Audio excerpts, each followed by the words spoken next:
இந்த loss and ப்ராஃபிட்டை வந்து எப்படி மேனேஜ் பண்ணுறதுன்னா, நம்ம சைட்டில் முதல்ல நிற்கணும்.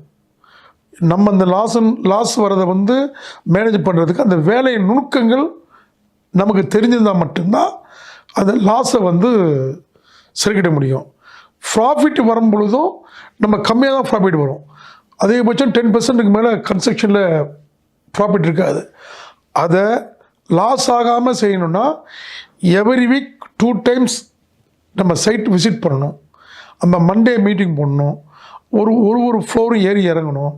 ஒரு ஒர்க்கர் என்ன பண்ணிகிட்ருக்காங்க, அதுக்கு உண்டான ஸ்டேட்மெண்ட், என்ன மெட்டீரியல் செலவாகுது, என்ன லேபர் செலவாகுது, எங்கே வந்து அதிகமாக பண்ணிட்டாங்க, அதை எப்படி திருப்பி சரி பண்ணுறது, எந்த இடத்துல வேஸ்ட் பண்ணிட்டான், இதெல்லாம் நோட் பண்ணி எப்பயுமே வேஸ்டேஜ் இல்லாமல் பண்ணோம்னா இந்த லாஸ் வராது. லாஸ் வந்தாலும் நம்ம சைட்டில் போய் நின்று ஒர்க்கை பார்த்தோம்னா அந்த லாஸை வந்து சரி கட்டிடலாம். அதுக்கு ஒர்க்கு இன்வால்மெண்ட் இருக்கணும், ஒர்க்கை மாதிரி தெரிஞ்சுக்கணும். அப்போ தான் அந்த லாஸை வந்து ப்ராஃபிட்டை வந்து லாஸ் இல்லாமல் கொண்டு வர முடியும்.